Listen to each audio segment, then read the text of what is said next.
And we are live. Good morning, everybody. So yesterday was Trump's address. It wasn't a State of the Union. It was just a address to joint uh, Congress. Wasn't the State of the Union technically, but it was terrible. I mean, it was bad. It really was bad. I was irritated by it. I was annoyed by it. I was frustrated by it. And I couldn't figure out exactly why, because nothing he was saying was that big a deal. I mean, it was all tired, rehashed crap that we'd heard before. But this morning, when I thought about it again with fresh eyes, I know exactly what it was. It was boring. It was boring. It was the same old, tired, regurgitated crap.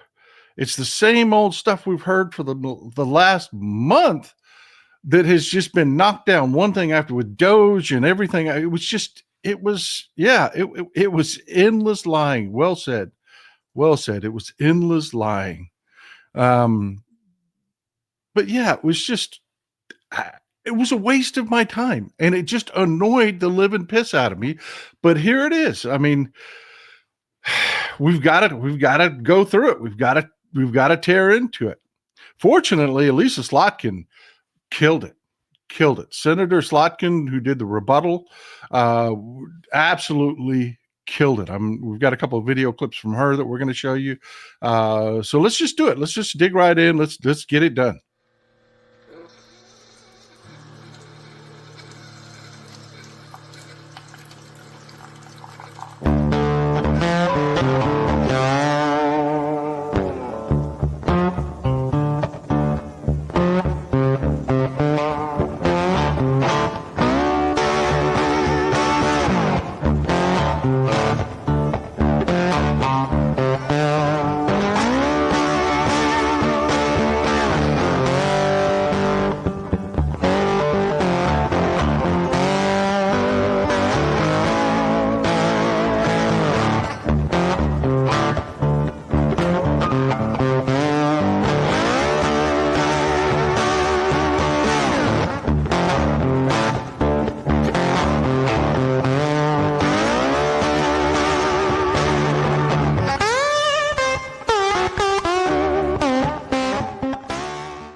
Well, I'll tell you, the most exciting part of the evening last night was when Congressman Al Green stood up and challenged Donald Trump directly.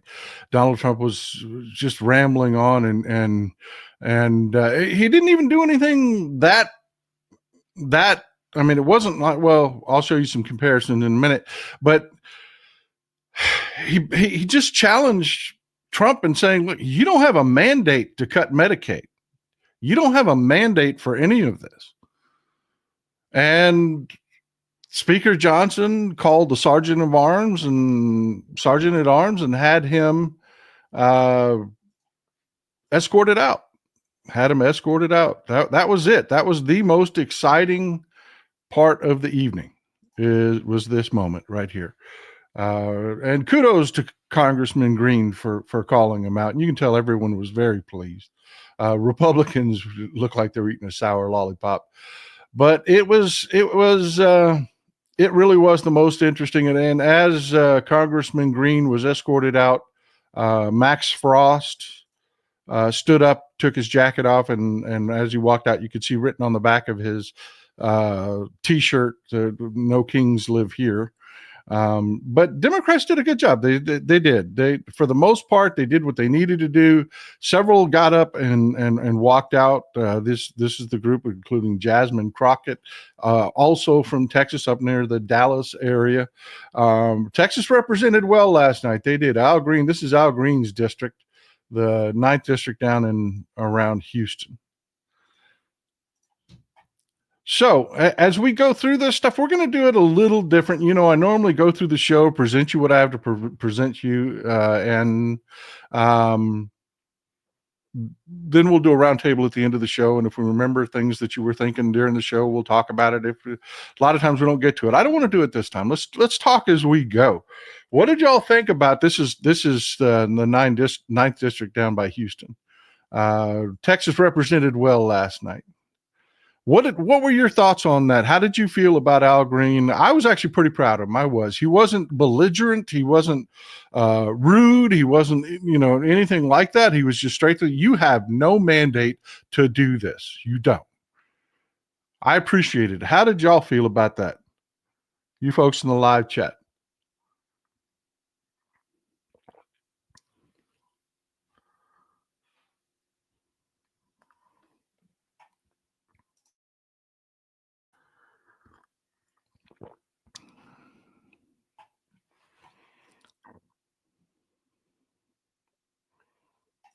That seems to be the general consensus, both on social media here. Everybody seems to be pretty proud of him. I was pretty proud of him. I understood why the Democrats weren't going to just en masse get up and walk out, because you don't want to feed the right-wing media machine. You don't want to make that the story of the night. You don't. And it's not. I mean, we're going to go through and we're going to tear through Trump's speech. It was pretty egregious. It was. I mean, it was pretty bad. I mean, pretty much everything he hit on was crap. It was really crap. And I have to tell you, I did check in with right-wing social media. There was a young man there who was a cancer survivor that his dream was to become a police officer. Several police departments have made him an honorary officer and issued him honorary, but like Herschel Walker, making him an honorary deputy and things like that. And last night, after a particularly bad, bigoted, racist screed, Donald Trump hid behind the black kid, because after all the bigoted, nasty immigrant bullshit he said, he immediately pivoted to this young man who is a cancer survivor, and had Secret Service issue him credentials. It was pretty cringy, given the fact that one of the things that DOGE has done under Donald Trump is cut money for cancer research that would help that young man, and children like him. So yeah, it was performative and pretty gross. It was pretty gross. William G. Atheist says, remember Al Green called for Trump's impeachment in January 21, and Nancy wouldn't let him in. Was Al right or what? Again, it's politics. There's more to it than just our feelings about it. It is. He's drawing up letters of impeachment again.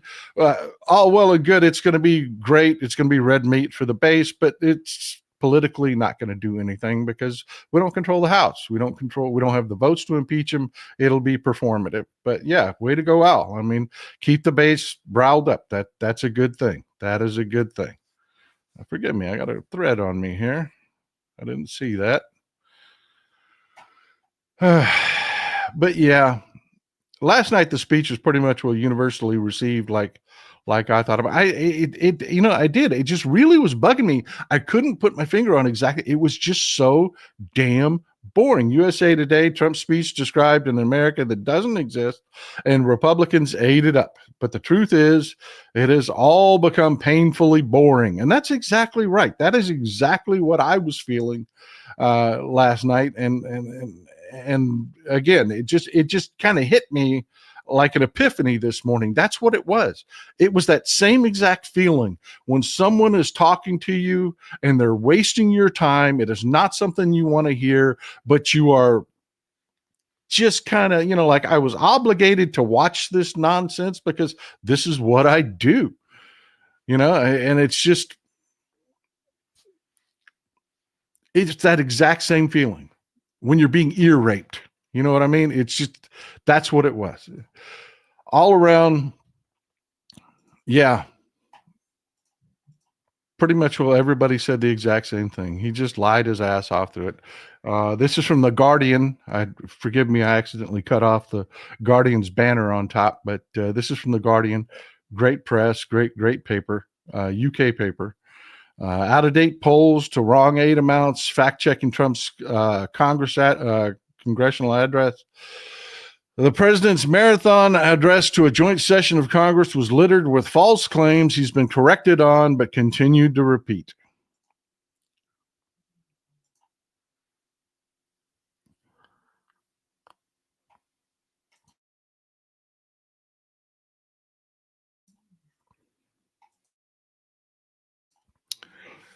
Yeah.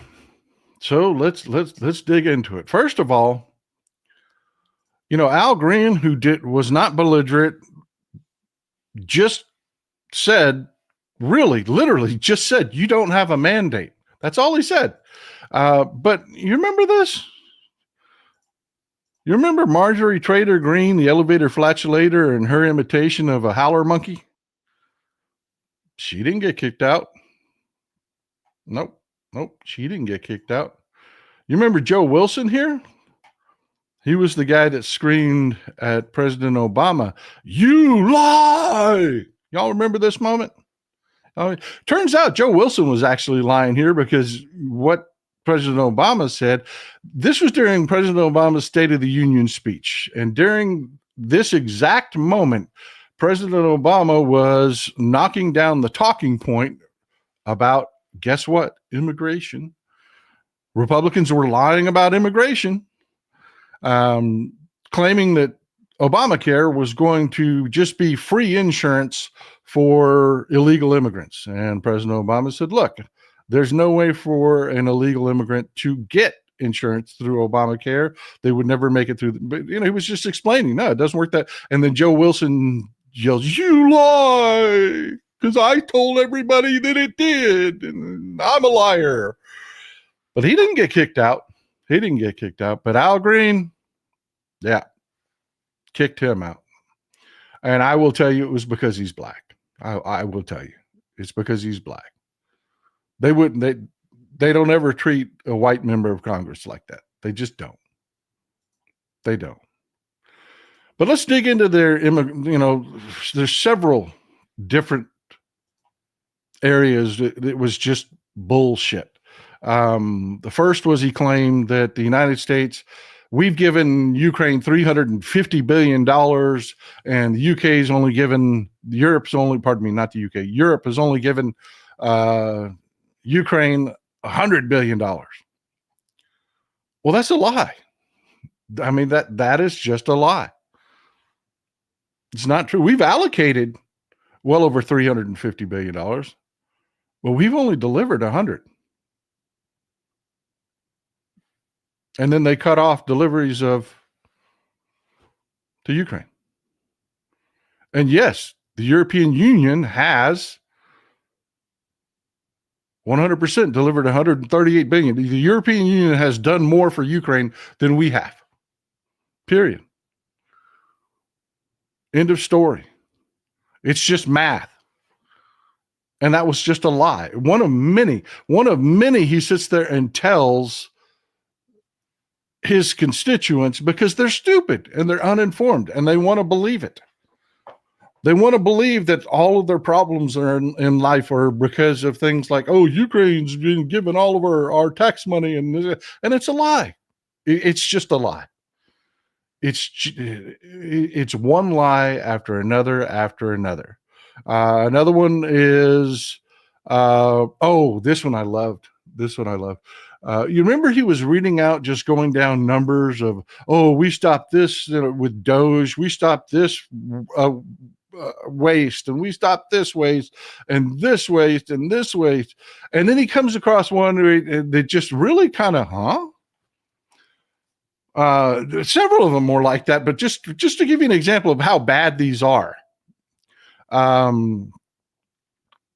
He claimed that they stopped $45 million going to a diversity, equity, and inclusion scholarship in Burma. That didn't sound right to me. That just did not sound right to me. So I started doing some looking into that, and I found that some of the fact checkers already dug into it. And no, of course not. course not. What they did do is they stopped a scholarship program in the USAID program called the Lincoln Scholarship Program. And no, it has nothing to do with diversity and equity and diversity, equity, and inclusion, which wouldn't bother me if it did, because there's nothing wrong with diversity, equity, and inclusion. But this actually has nothing to do with it. DOGE, because it's full of morons, all they did was a search for the word diversity.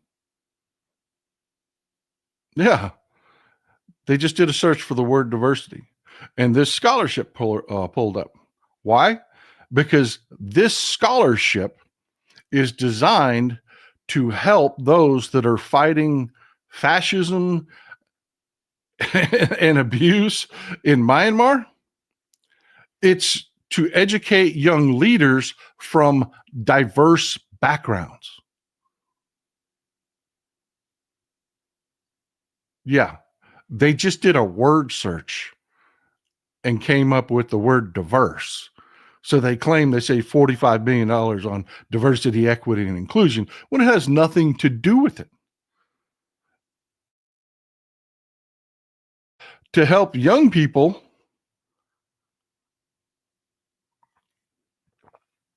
resist their oppressive government. You know, that thing that Putin hated that USA did? You know, the good guys, oppressive government, educate people so that they can resist their own oppressive government. That's kind of what the good guys do. Well, that's gone. That's gone. But just to make it worse, it was just stupidity. And the president of the United States just sat up there and made this claim that is just, it's wholly fabricated crap. And it's so painfully obvious when you look at it, the diversity, equity, and inclusion, that's meant for one thing. That's just red meat for his base. That's more bullshit to cover the stupids. Treat them like mushrooms, cover them with bullshit. It's what the stupids want to hear.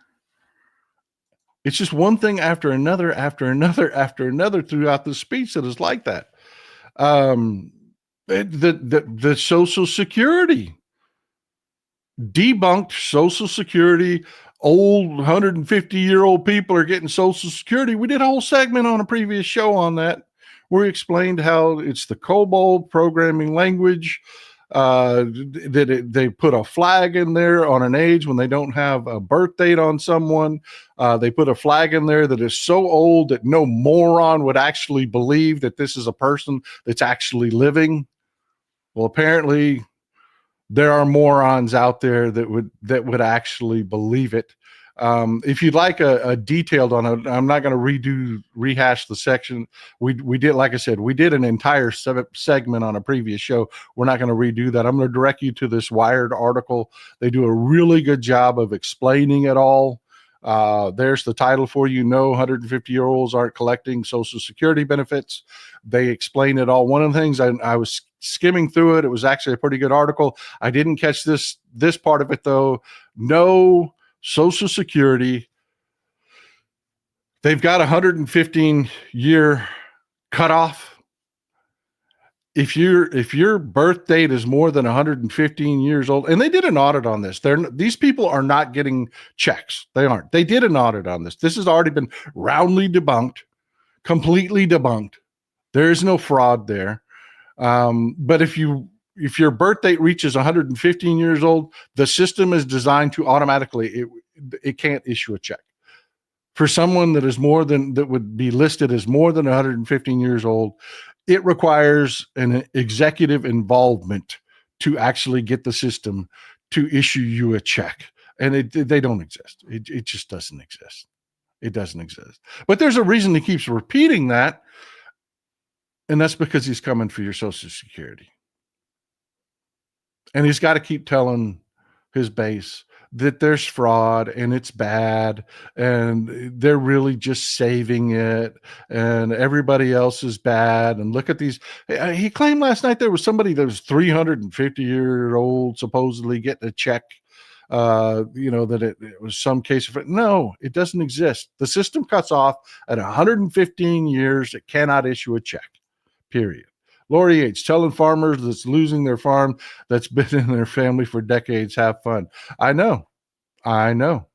It was insane. He was talking, we'll stop there. Like I said, we're going to roundtable this.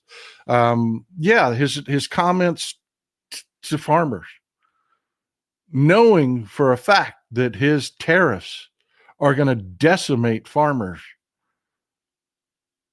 Just bullshitting. Oh, it's going to be great for you. We're going to start, we could not possibly eat everything our farmers produce.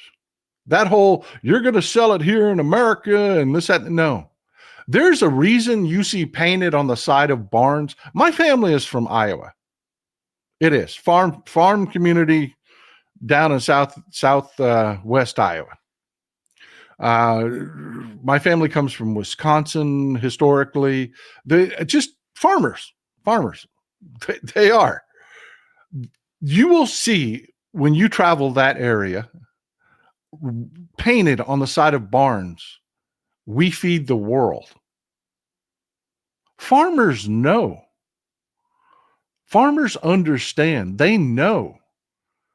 They have way more product than they could possibly sell here in American-only markets. We're just that good at agriculture. And they know these tariffs and trade wars are going to destroy them. And you've got the president just insulting them to their face like they're not businessmen.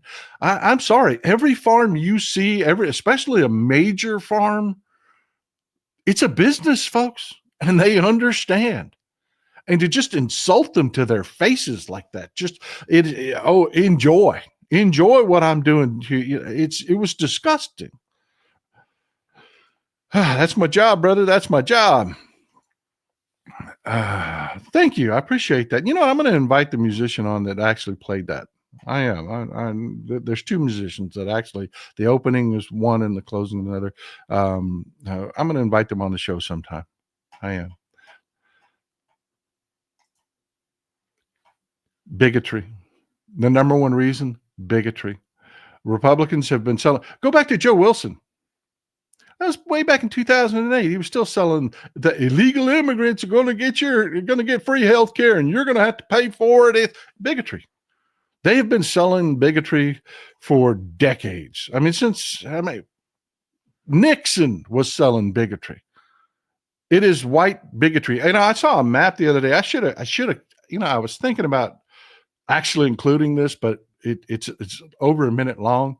They take a map that's blank and they color in what the 2024 election would have looked like if it had just been women voting. Overwhelmingly Democrat. The map, based on the Electoral College and everything, it was overwhelmingly Democrat. It is white men that show up to vote religiously that absolutely are the worst. Just bigotry is, I can't, it's really that simple. It's racism and bigotry. But talking about that, of course, we've talked about Sarah, the AI. I told you they would always just keep repeating this woman, that woman, and they went with the Lake and Riley thing again. And, that's a tragedy. It was a real tragedy, but it gives this graphic account of what happened to her. And I was just sitting there thinking to myself, what would people do if they had some idea of what crime was really like? Because, let's be honest, before I even start this next part, understand crime is very low. What we're talking about here, these horrible things we're about to talk about, this is rare. It is rare. Violent crime has been falling forever. I mean, it peaked in like the 90s, and it's just been declining and declining and declining.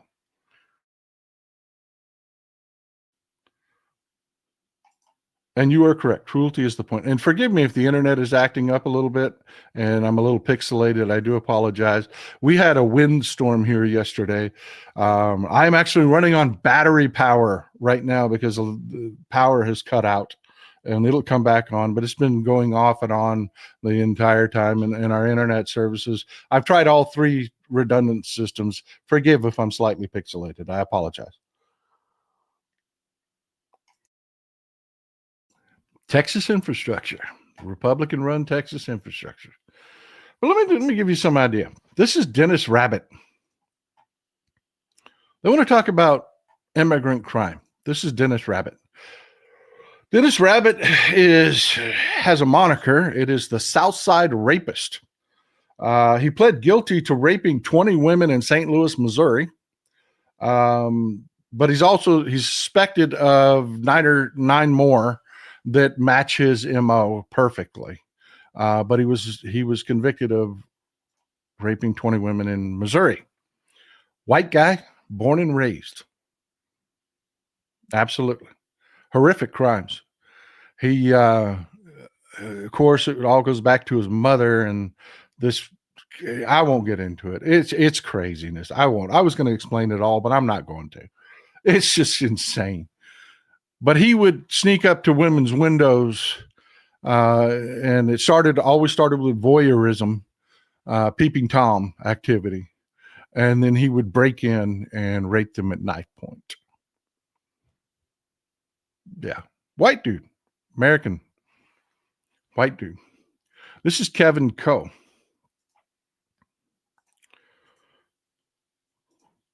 Kevin Coe is known as the South Hill rapist. Kevin has 23 victims, with another 30 that match his MO that they believe he was responsible for. Yeah. White dude, Spokane, Washington. South Hill rapist, serial rapist. Now, why are we talking about this? Because, all Republicans and Trump want to talk about is immigrant crime. They go out and they find, we talked about it. I created the AI image of Sarah, the perfect little white girl college victim. And that's all they want to talk about. But is it reality? Is it our reality? This is Sean Lennon. Sean Lennon doesn't have a really nifty moniker. He is a serial killer. Same guy, hat on the right. He's bald-headed. He was convicted of killing 5 people in New Mexico and New Jersey, but has confessed to killing 16 more. 4 of which he left in a car in a airport park with his dead ex-wife in the car in that particular incident. But white dude. Yeah, exactly. He brought Andrew Tate back. Pardon the white guy that ran the Silk Road website where they had drug and human trafficking, and the Tates that are accused of human trafficking are back here in Florida. They don't want to talk about them. They want to try to stew the hate, the bigotry. I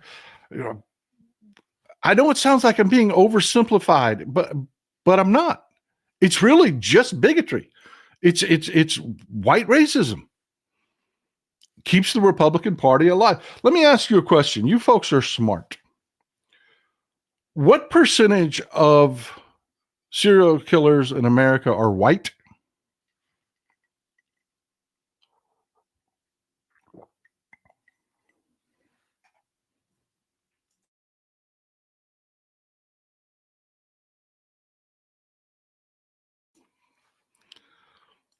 $99%, 100%, way off, but not terribly. Occam's razor, 82%. 82% of serial killers in the United States are white. What percentage do you think are Hispanic? Obviously, if 80% of them are white, it's going to be a much smaller number. What percentage of serial killers in the United States are Hispanic? Now, I didn't say illegal immigrants. I just said Hispanic. Wild guess. Wild guess. Hey, I'm so proud of you folks. 2, 2, 3. Colleen Sarah here comes in at 10. That would be African Americans. 2.229. It's 2.5%. 2.5. And that's before you subdivide out illegal immigrant. That's just Hispanic. And when they say illegal immigrants, they mean Hispanics. They don't give a shit about Irish people that overstay their visas or Russian people that overstay their visas, or they don't care about that. They don't care about that. If they're white skinned, that's just paperwork.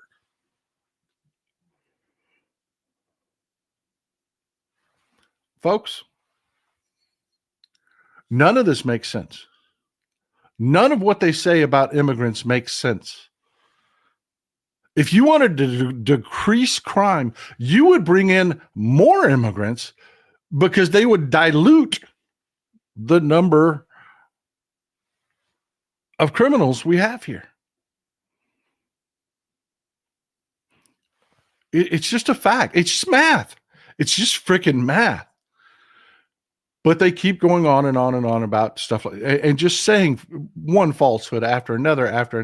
And then they do grotesque things like they had Laken Riley's mom at the State of the Union sitting there while he sits there. And he named a park after her. And it's the same old, tired nonsense we've heard for decades. It's just old and tired.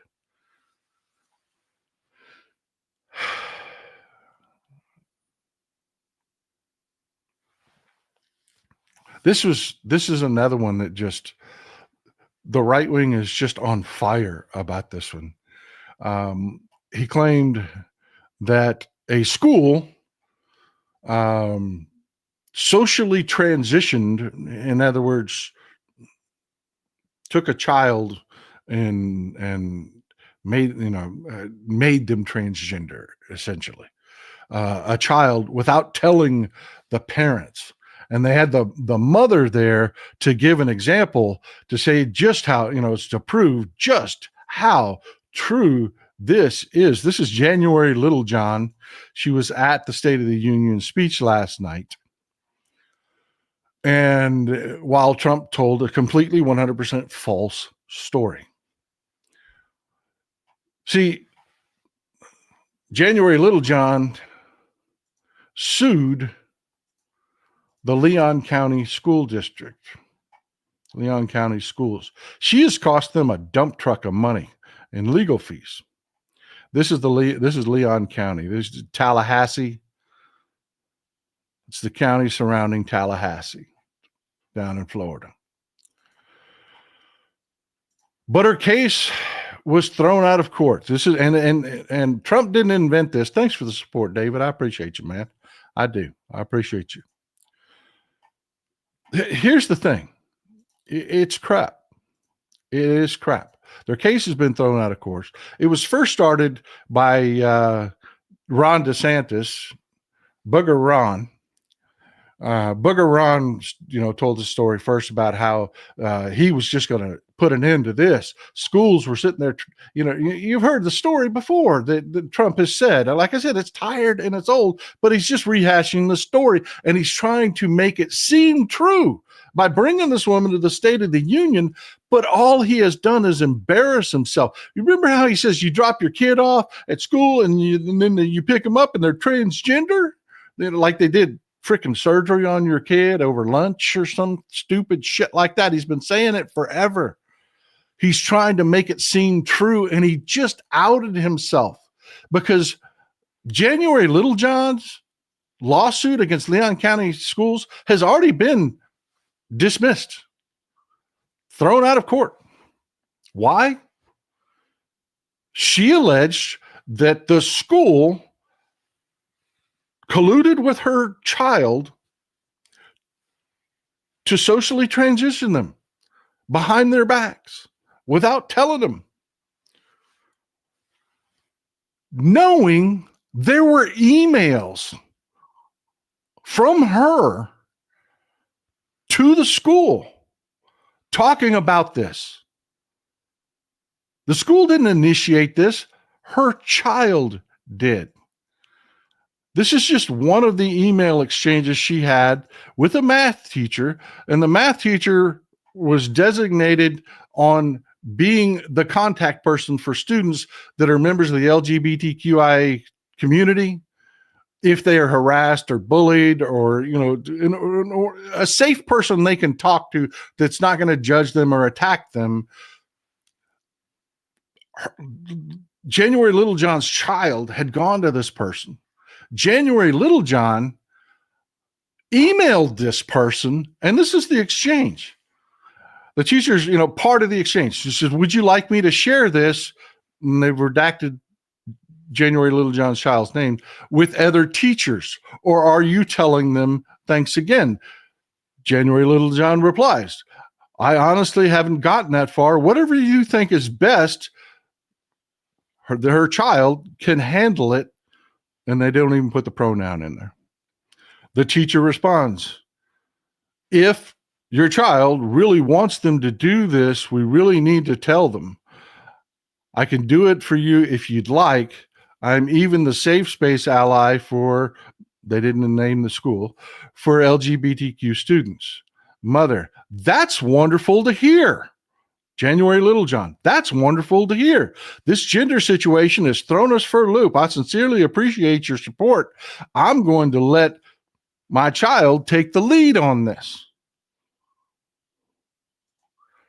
And then she wastes that school district's money by making a claim that that school district acted without her knowledge or consent in helping her child, who is asking for help from the school because they're figuring out they have gender dysphoria.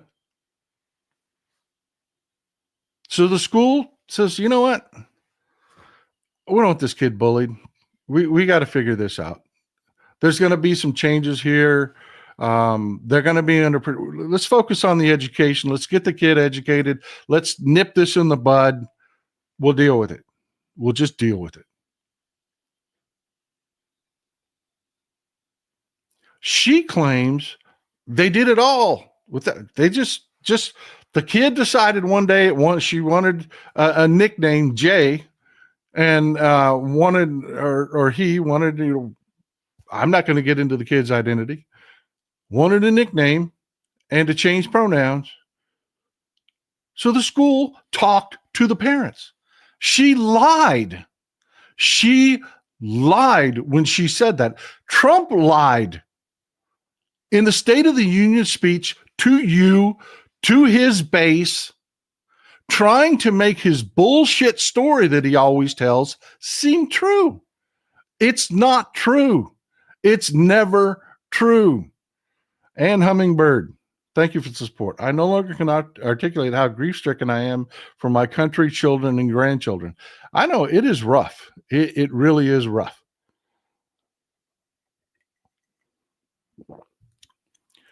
All of this, the Tallahassee Democrat, that email exchange came from the Tallahassee Democrat. This has been in the paper. This has been adjudicated in court. This is a matter of public record. But the Trump regime, just think about that. Just let that sink in. This has been roundly debunked on the public stage. This is something, Google it, January Littlejohn. Go Google it right now. This has all been roundly debunked. But within Christian blogs, Christian nationalist blogs, Christian nationalist influencers on social media, and Republicans, they have perpetuated this lie, even though it has been wholly 100% publicly proven to be false. So much so that he brought her to the State of the Union and humiliated her in front of the American people. But she willingly did it. Don't get me wrong. I'm not giving her a pass.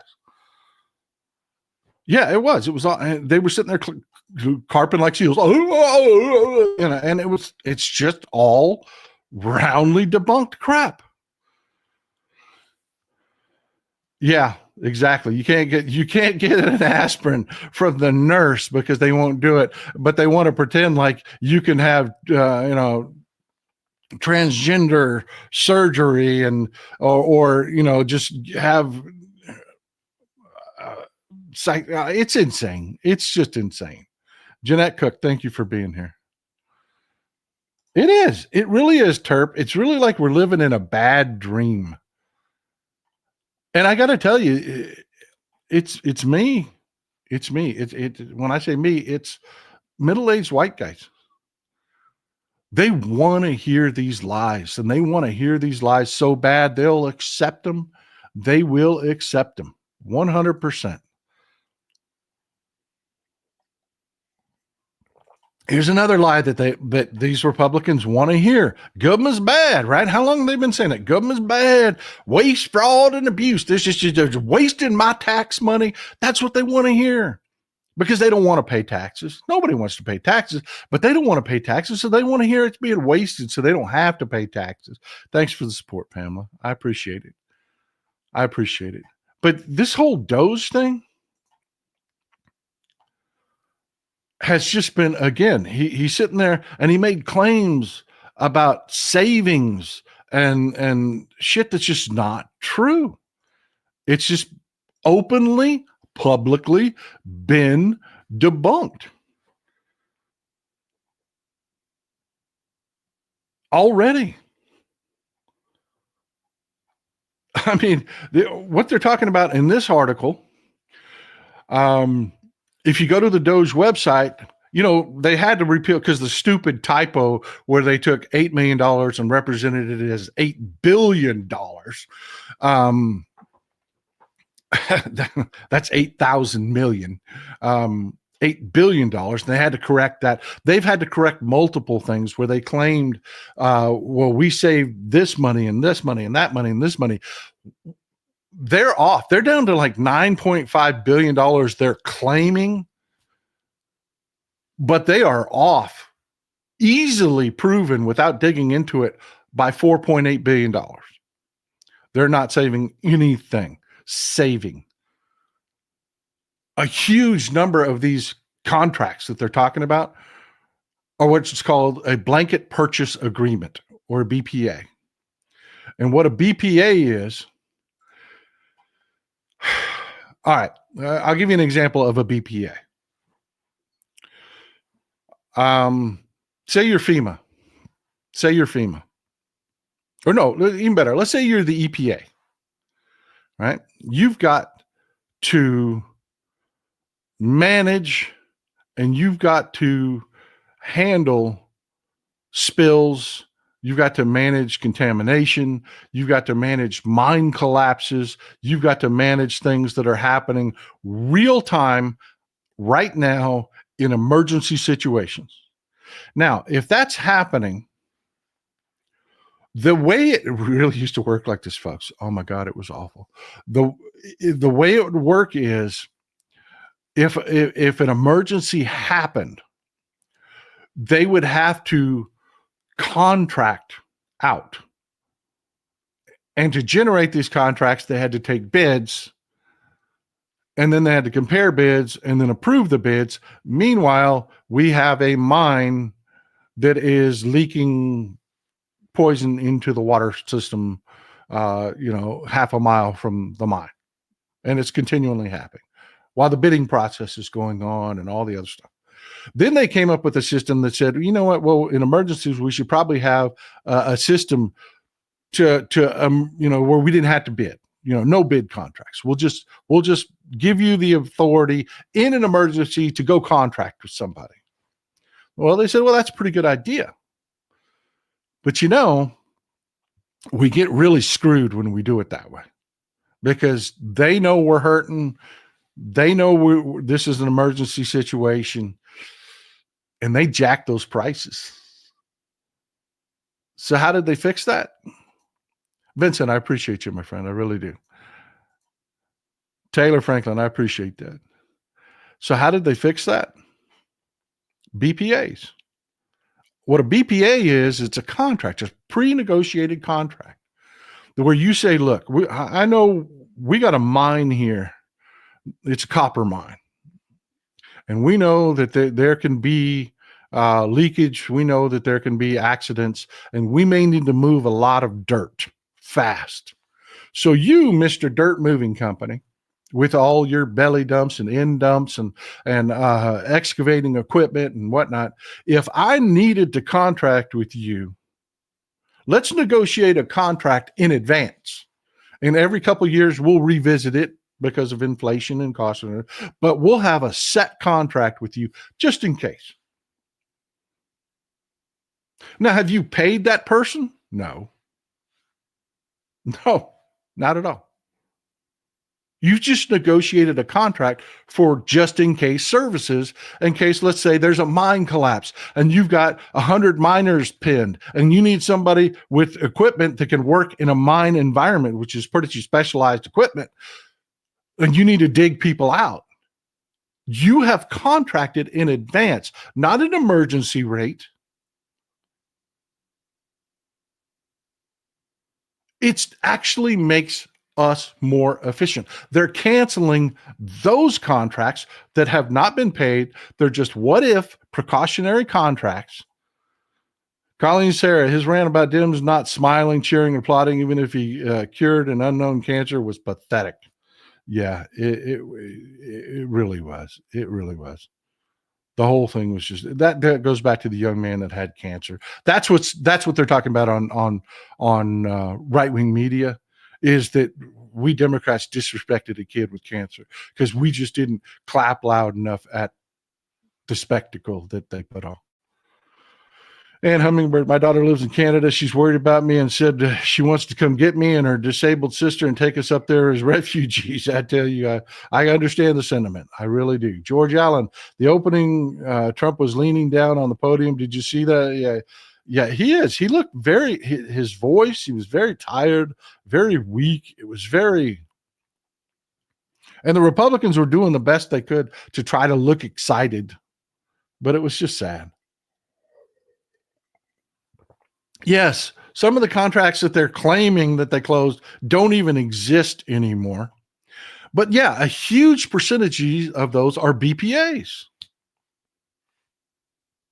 No one's been paid. You saved nothing.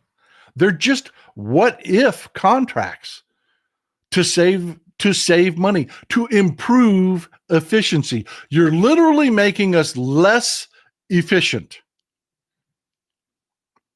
when you eliminate blanket purchase agreements. Another blanket purchase agreement that the government has in place, PPE,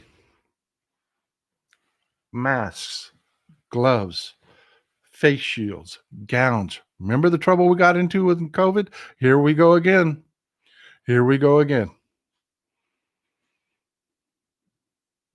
BPEs are a good thing, and they're canceling them wholesale because they can go to the stupidest of the stupid and claim we saved money. No, you didn't. You just made it more expensive.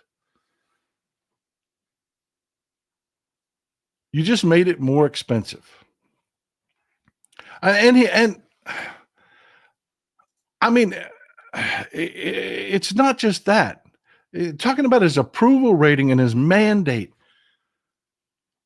Okay, Rasmussen, if you've never heard about it, Rasmussen is now considered a biased Republican poll.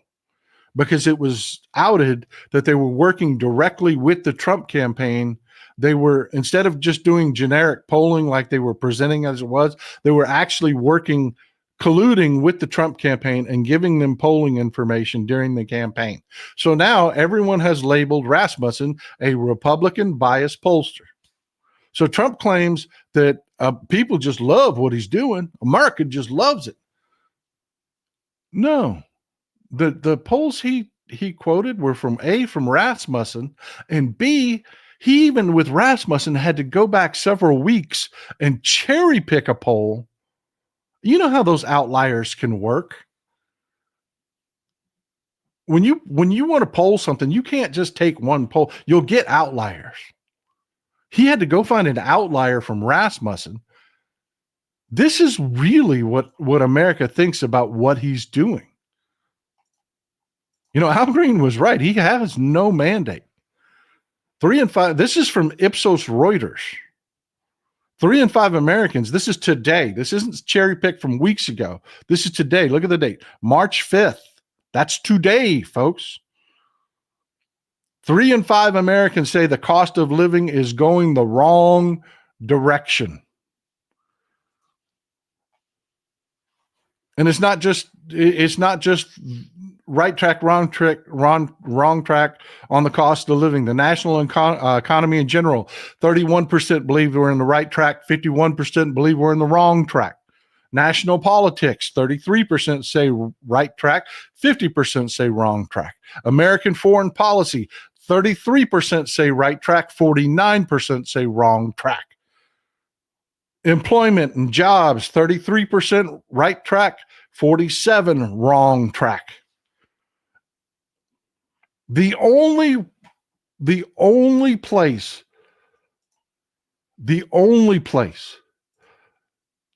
where the right track, wrong track numbers are they're dead even, but anywhere near positive for Trump is immigration. Because there's a lot of people that really don't understand immigration, don't understand the economics of it. They don't get it at all. They don't. And that's the only one that even comes close to being above water. I mean, he can't even tell the truth about his own mandate. And he didn't talk about tariffs at all. He didn't. He didn't talk about tariffs at all. And that's the biggest news of the day. You think he'd be proud of it. You think, he's claiming this is going to be this great fix. But yeah, this is his commerce secretary, Lutnick, says, we're probably going to repeal, those tariffs we just put on, we're probably going to repeal those. Yeah, Wednesday, because they're freaking out. And why are they freaking out? Well, this is the Dow. He's been in office for about a month. This is 1 month. This is the Dow for the last month. Why? Because he keeps talking about stupid freaking tariffs and trade wars. That is the Dow Jones for the last month. Down 2,210 points as of this morning. This is the S&P for the last month. Down 277 points. And here's the NASDAQ composite. Your three major indices here in the United States. This is the NASDAQ composite. Down 1,376 points. NASDAQ is tech heavy. Tech is taking a beating.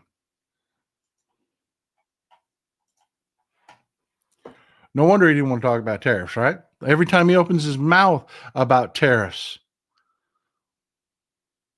the economy just tanks even more. And yes, it's going to feed into inflation. And no, they don't know what they're doing. That's why they're talking about slapping tariffs on yesterday on the 4th. They took effect on the 4th. They announced it the day before, a couple days before, but they went into effect on the 4th. And now they're talking on the 5th. Well, we're going to repeal them. What kind of insanity is that, folks? What kind of insanity is that? It's craziness. It is pure craziness.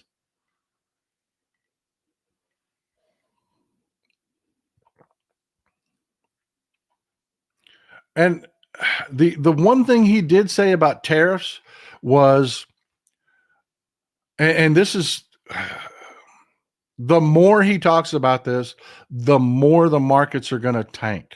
Jordan, thank you for the support. From tomorrow, February jobs report will come out with jobs lost, and the people that made the report will be fired. Yeah, you're probably right about that. They're going to stop.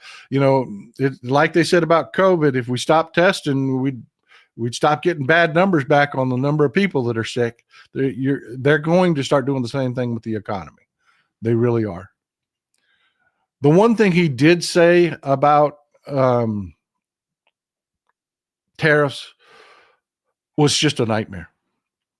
Reciprocal tariffs is what he was talking about. And he used India as an example, which he gave inaccurate numbers. He said, India puts 100% tariff on our cars. That's not exactly true. It's not. It's about 70%. And if you get into the higher end cars, the luxury cars, it's 50 to 40%. Why do they do that? Why do they do that? Well, this is why they do it. Reality, folks. Different countries have different realities. They just do. A lot of people are looking at it this way. A lot of people have gone completely, have not completely, they've gone very liquid and have a lot of capital so that they can buy up a lot of stock as the market tanks. A lot of very wealthy people are licking their chops right now. They're thinking this is going to be short term. I assure you, it's not. It's not going to be short term. This is India, folks. This is India's poverty. This is why India is protectionist. They're trying very hard to become like China and the factories of the world. They let people pollute like crazy there. They've got a massive population that they cannot support domestically with just domestic sales. Their economy won't work that way. So they're very protectionist of things like automobiles. So you've got companies like Tata and other Indian manufacturers that are given extreme advantages so that local homegrown manufacturing can employ. This is why. Yes, that percent population number of 35 to 40%, yes, that really exists. And when you have to understand the difference too between what we consider poverty and what India considers poverty. Poverty in India is someone living on with under $1.25 a day. That's the poverty cutoff in India. $1.25 a day. So yeah, in some portions, they're at 35 to 40% of the population lives on under $1.25 a day. You've got here, Bhopal is a big city. You've heard of Bhopal. That is where the Union Carbide plant famously killed thousands of people with their hell, I can't even remember what chemical it was, what poison it was that leaked from the Union Carbide plant, killing so many. It's been so long. But yeah, these areas in the lighter maroon are 30 to 35% of the population living on $1.25 a day. These red areas, these kind of crimson red areas, 20 to 25%. Your nicer area of 1 to 10% of the population is still living. You're talking a relatively small portion of the country. So yeah, Italy is in pretty damn dire straits.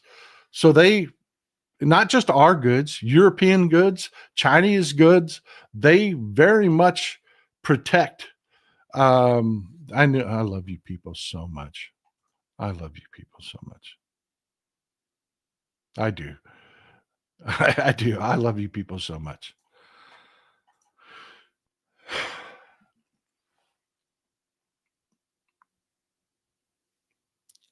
It is just insane the way this government doesn't understand basic economics. Now he's going to engage in reciprocal tariffs against India.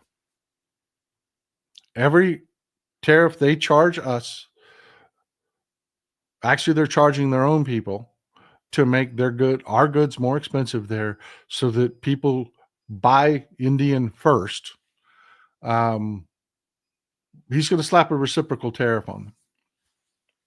What do you think is going to happen to that poverty level in India when he does that? And I know there's a lot of people. If you can go to Reddit right now, and there's a lot of young men that are not worldly on Reddit right now thinking, well, that's fair. That's a good thing. That's good for America. No, it's not. No, it's not. If you just take a moment to think it out, you have 1 billion people.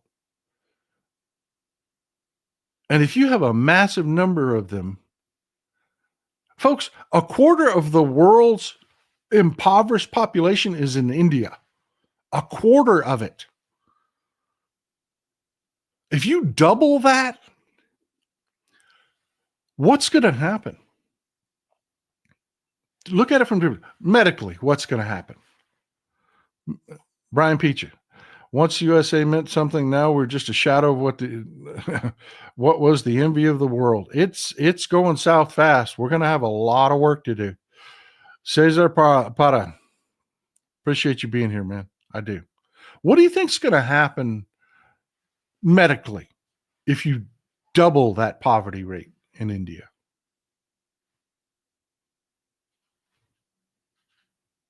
Diseases that spread throughout the entire world? What's going to happen politically?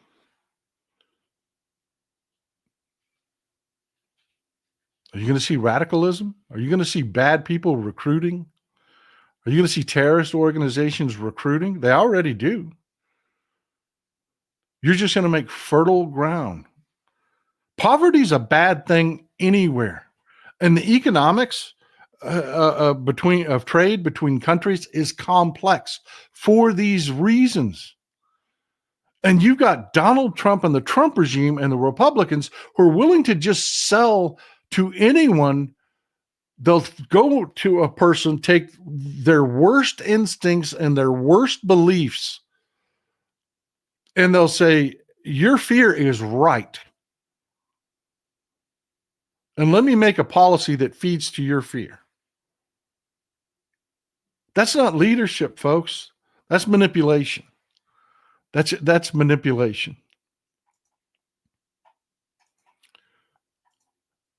And it wasn't just bad news on the tariffs front, because he really is going to do that, folks. We're going to get to the point where the tariffs are reciprocal. You're talking about trade agreements that have been negotiated over decades. And yes, countries have been improving. India used to be much worse. Those numbers that you said were from 2012. They've actually improved some over the last decade. Some. And defeating poverty, whether it's here or India or China or anywhere where you have substantial populations of people, is a good thing for everybody. It's a good thing for the world. Pamela Bradley, thank you. I appreciate you. But you have to be intelligent enough to think that through. And his base is not. His base is not. They're just wanting their worst crap confirmed back to them so they can sleep at night being as biased and bigoted as they want to be. Another one that caught my attention right away, because I've actually followed this under the Biden administration. The military was hurting, folks. It really was. They were having a hard time recruiting. They really were. and the Biden administration have busted their ass to try to help improve recruitment. And they were succeeding. They were succeeding. Donald Trump claims that over the month that he's been in office last night, that they fixed it, that Americans love the military again because they ended wokeness, and that's what did it. They ended wokeness in the military. Good job, Pete. You did it, Pete. Good job. Recruitment is taking off. Yeah, that didn't even fly with Fox News. That didn't even fly with Fox News. Fox has bent over backwards, twisted themselves into pretzels to try to say yes, but no. Fox News has already, like I said, this is retreaded lies that he's been telling. This is from February 7th, where he's been telling this lie to their base. You probably haven't heard this lie before because you're not of his base, but he tells this lie to his base a lot. Fox News addressed it. No, Army recruiting did not suddenly get better under Trump. It has nothing to do with his policies. He's actually going to end up hurting what is a positive trend within our military. And recruitment has been improving since the Biden administration because they actually put in the work. It's kind of like the old economy. He inherited a great economy from President Obama. Everything was trucking along, but then what did he do? Tariffs, blue COVID. Same thing with this recruiting. They've been working to improve recruiting, and what does he do? Comes in and just completely turns the culture in our military to, let's just say it, misogynistic crap. All white, all white, all white. That does not help recruitment, folks. It creates a toxic environment, and it actually hurts your recruitment. They're going to claim credit for it, and then they're not going to talk about it in 6 months when the recruitment actually goes in the damn toilet. But there was a bright spot last night. There really was. Elissa Slotkin, I got to tell you, giving the rebuttal to a State of the Union, or this is, again, wasn't a State of the Union. It was just a joint session of Congress. Giving a rebuttal, that's freaking hard. It is. It's hard. Because you've got to give a speech that is only really partially written for you, because you can kind of expect some of what they're talking about. But then you've got to do what I do.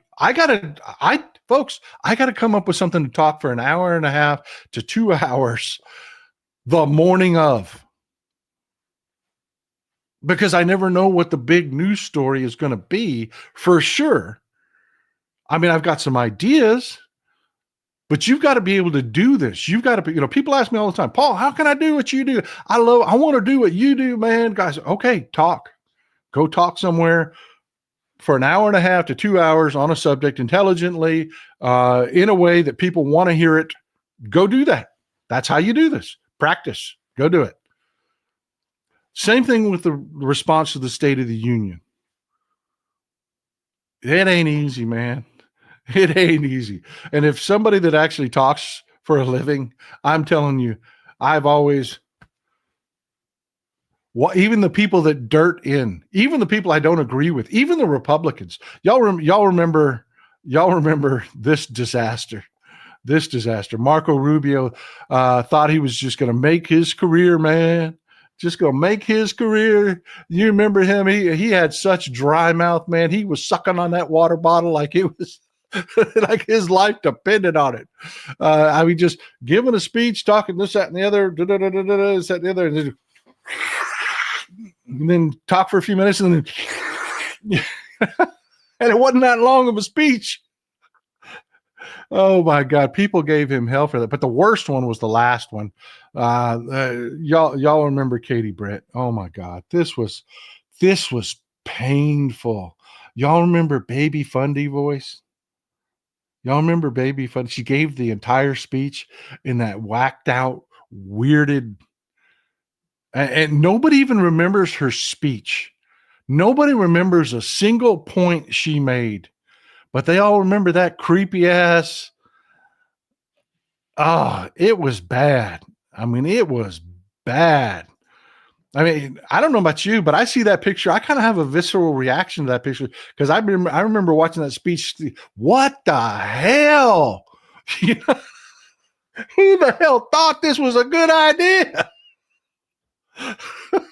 As somebody that follows politics, I really was blown away at the politics of that. I was like, really? Somebody really thought this was going to be a good idea. Somebody really thought this was going to be a good idea because she didn't just, that whole, they had to plan the kitchen backdrop, the lighting, the way she was going to give the speech. That decision wasn't made that morning. Now, again, props to everybody that does this, because a lot of what you have to respond to, you don't know.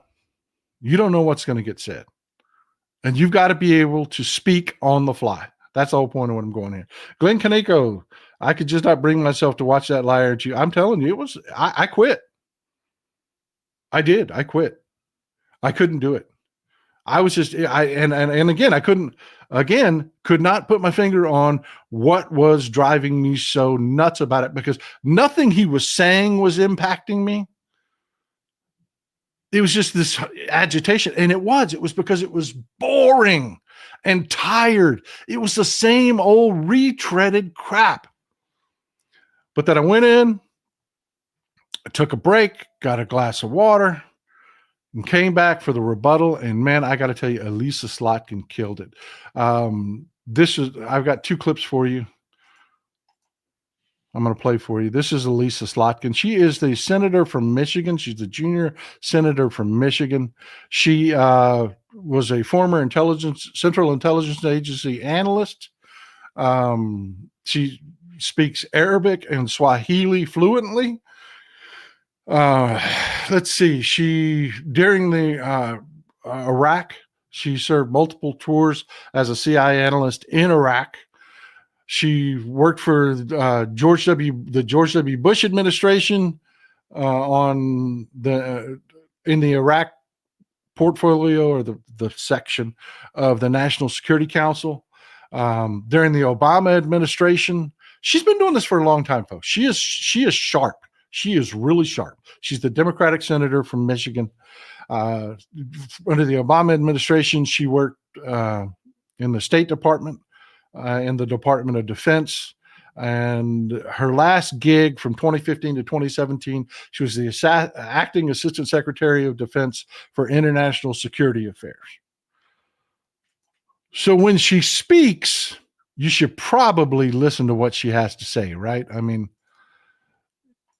she knows her shit. President Trump loves to say peace through strength. That's actually a line he stole from Ronald Reagan. But let me tell you, after the spectacle that just took place in the Oval Office last week, Reagan must be rolling in his grave. We all want an end to the war in Ukraine, but Reagan understood that true strength required America to combine our military and economic might with moral clarity. And that scene in the Oval Office wasn't just a bad episode of reality TV. It summed up Trump's whole approach to the world. He believes in cozying up to dictators like Vladimir Putin and kicking our friends like the Canadians in the teeth. He sees American leadership as merely a series of real estate transactions. As a Cold War kid, I'm thankful it was Reagan and not Trump in office in the 1980s. Trump would have lost us the Cold War. Donald Trump's actions suggest that in his heart, he doesn't believe we're an exceptional nation. President. All right, now I played that one first because I wanted that reaction from you. There's a lot of people that were like, she's talking good about Reagan. Screw that, man. Screw that. No, that portion of her speech was very calculated, and it was very intentional. And yes, she is a Democrat. The reason she talked about Reagan is this. If you have someone in a cult and you talk to them about the cult, you say anything bad about the cult, or you try to talk them, try to point out anything with their relationship with the cult, they dig in deeper. They do. They go on the defensive, they dig in deeper. The method that experts will tell you, they will teach you, if you have a family member, or when you go to get help to get someone out of a cult, they tell you, remind them of who they were before they were in the cult. And this is why. If you knew someone, let me ask you a question. This is I want an answer. This is interactive, folks. You folks in the live chat. If you knew someone in a cult, but their life was great, I mean, they were doing great emotionally, financially, their family life, everything was freaking great, would you care? I mean, of course you'd care. You'd worry a little bit, but if everything in their great life was great, would you care? See, here's the thing. Here's the reason that conversation never really happens. Because the life people have inside a cult is never great. It's not. It is never great. Emotionally, they become incredibly tied to these cults, but their life deteriorates. And if you remind them of their life prior to the cult, their own mind will put it together. And it's not you attacking the cult. It's not you telling them they're wrong. It's not you attacking their guru. It is just the understanding, yeah, I remember when I used to just go places. I can't go any place anymore. I remember when I had my own money. I don't have anything of my own anymore. Yeah, that's exactly what that part of that speech was. There's a lot of people that don't really understand politics and don't really understand the machinations behind, what percent we have to move. Remember, we're only trying to move the needle within Republicans a couple points. And that was specifically aimed directly at those Republicans that are voting for Trump that aren't MAGA.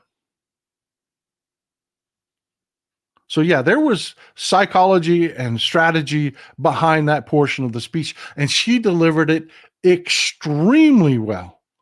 Extremely well. This is Slotkin talking about the economy.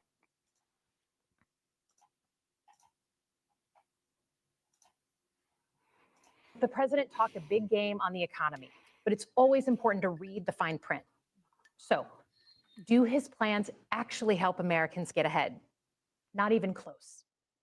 President Trump is trying to deliver an unprecedented giveaway to his billionaire friends. He's on the hunt to find trillions of dollars to pass along to the wealthiest in America. And to do that, he's going to make you pay in every part of your life. Grocery and home prices are going up, not down, and he hasn't laid out a credible plan to deal with either of those. His tariffs on allies like Canada will raise prices on energy, lumber, and cars, and start a trade war that will hurt manufacturing and farmers. Your premiums and prescriptions will cost more because the math on his proposals doesn't work without going after your health care. Meanwhile, for those keeping score, the national debt is going up, not down. And if he's not careful, he could walk us right into a recession.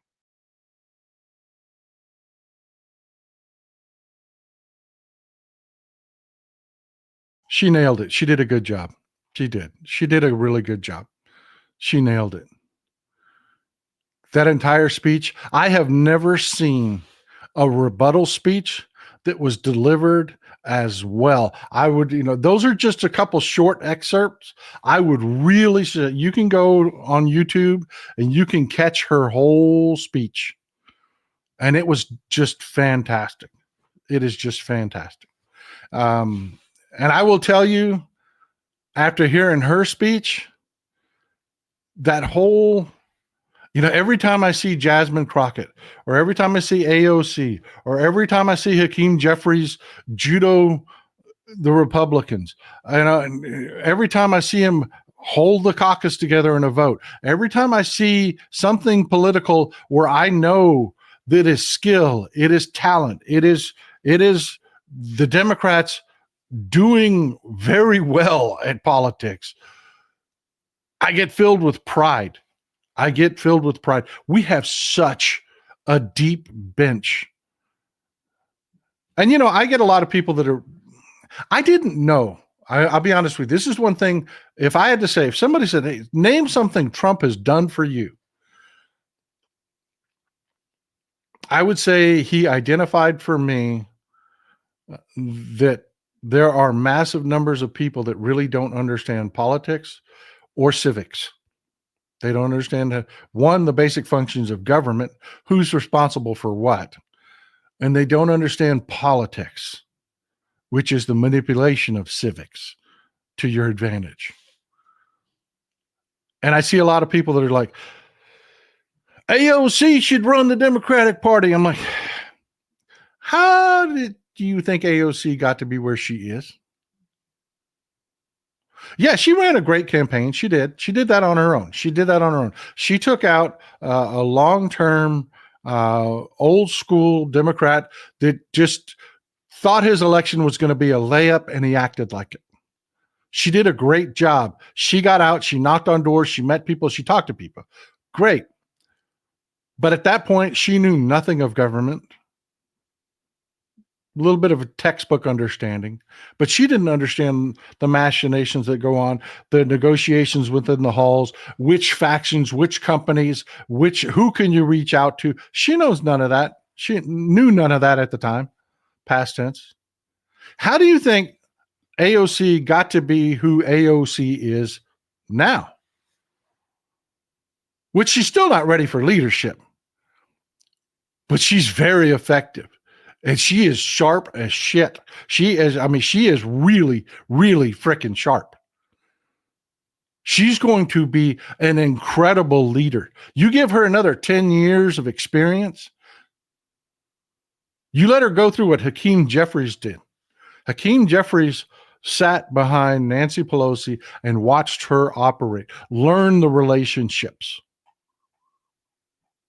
Yeah, we got a deep bench. Jasmine Crockett, same thing. I had a lot of people come at me online because Jasmine Crockett makes them feel good. She does. She says things that make them feel good. Lori Yates, he made a lot of people realize how much they disapprove of racism. I don't understand what you mean by that, Lori. You need to elaborate.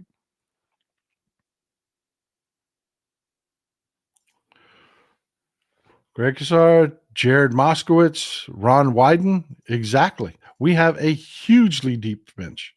Dan Goldman. And we have more even trying to get in. We do. But more importantly, our leadership is very experienced. Hakeem Jeffries, I rail on him because he is young. He has spent decades learning. He is sharp as hell. We are in good shape if we can just get over. Nobody saw the corporate media capitulation coming. We didn't. No Democrat did. Nobody we were all horrified in this last election when we would see news outlets treat out and out falsehoods as, let's talk about it like it's just the other side of the coin.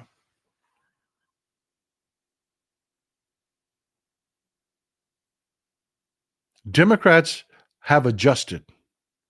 They are not running to news cameras anymore. They are very, very, very, very careful. Exactly. Nobody saw the sane washing coming.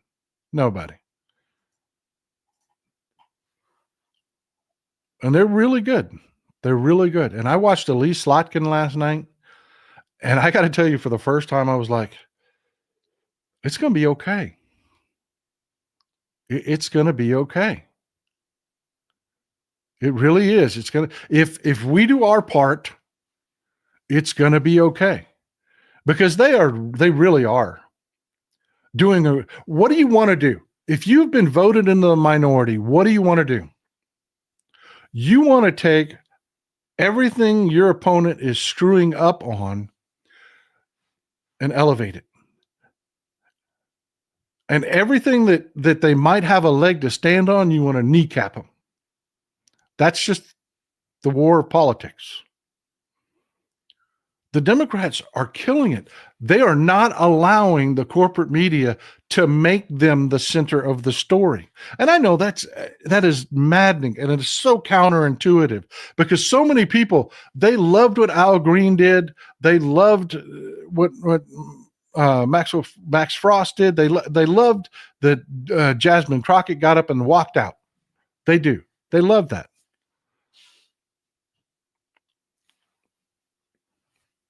But the majority of Democrats sat there and listened to this crap and disapproved it.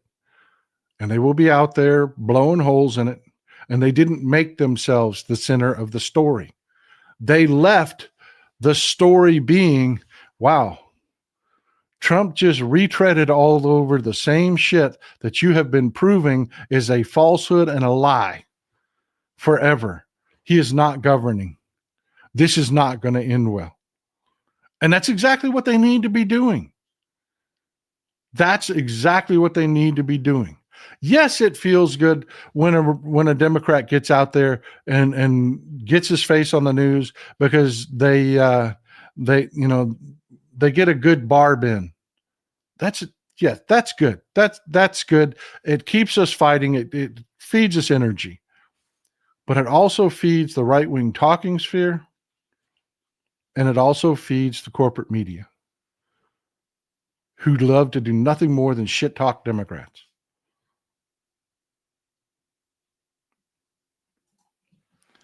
Howard, thanks for being here, man. First time donor. I appreciate you. Trump thinks there's a possibility he could live to 350. Really? Oh, yeah, that was insane. Listen to him talk. What he's talking about there is Trump talking about Social Security, that's claiming that somebody that's 350 years old, he was saying it was fraud. Nobody's 350 years old, is still getting checks. No, it's insane. It's insanity.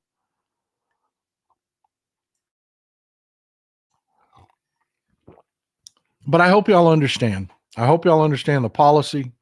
I hope you'll understand that no, Democrats aren't going to be doing the feel-good thing for you. They aren't. They aren't, because they're in it to win it.